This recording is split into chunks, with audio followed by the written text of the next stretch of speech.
War one firefight at a time. It doesn't show the whole bloody picture, the incredible extent of drug terror and what it does to whole countries. Tonight on this program, we have set aside extra time to do just that, and we begin with Brian Ross's report on how drug lords are terrorizing Colombia.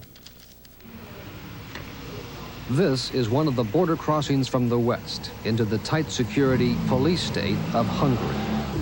Sometime last year, somewhere around here, a team of assassins from a long way away managed to slip through all the checkpoints here to get to Budapest to carry out an assignment for one of the world's most ruthless criminal organizations.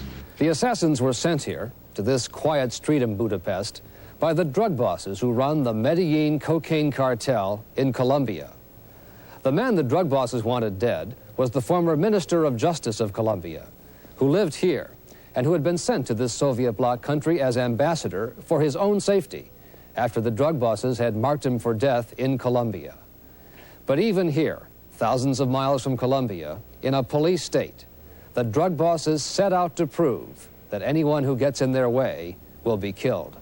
This was the scene hours after the assassins made their move, firing 5 bullets into the Colombian ambassador at close range. Shot here, the first one who penetrates in the mouth. Miraculously, Ambassador Enrique Parejo lived, one of the few times the drug bosses failed in their campaign of murder. Now, all over the world, Ambassador Parejo is a hero in the fight against the men who tried to kill him.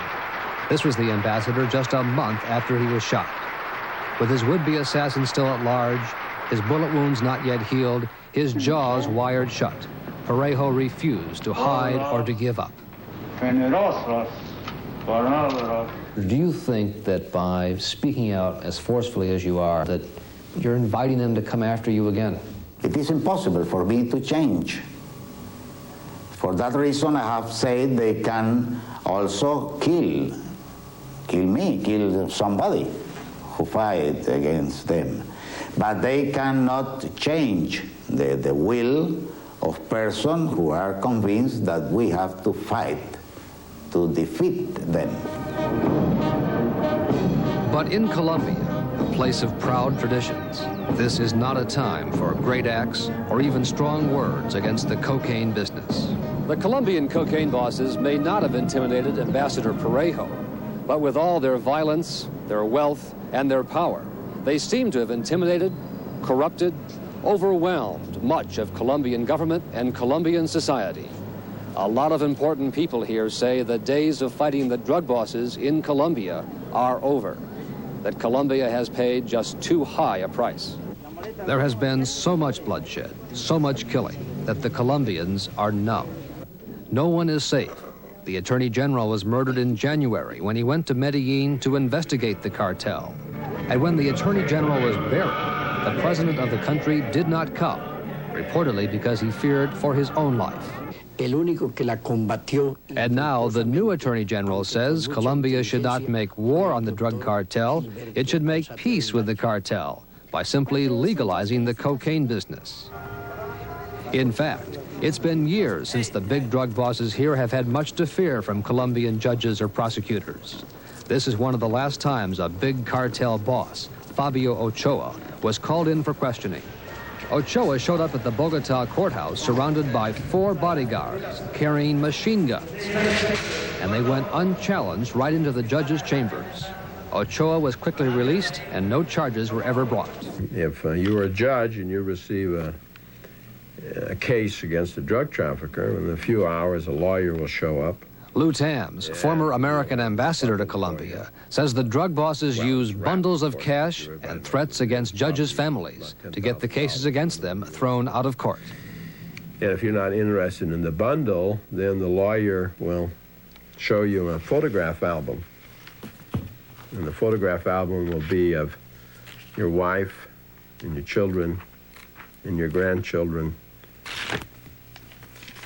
And so what do? I'll tell you what you do. You let them go. You let the suspect go. Incredibly, some of the most ruthless drug bosses are now prominent, accepted figures in Colombian society. Pablo Escobar, and other cartel leaders under indictment in the United States have owned leading professional soccer teams in the country. One of Colombia's leading television stars has had an open romantic relationship with Escobar. And one of the country's top sports heroes, Matador Dario Chica, is closely associated with the Ochoa family. And in the remote areas of Colombia, where the drug bosses operate their cocaine business, they live like feudal lords. One drug boss even has a castle. They spend millions raising fancy show horses, and their ranches and farms are some of the biggest in South America. Most troubling of all is that, like feudal lords, the drug bosses have made the people in the countryside loyal to them.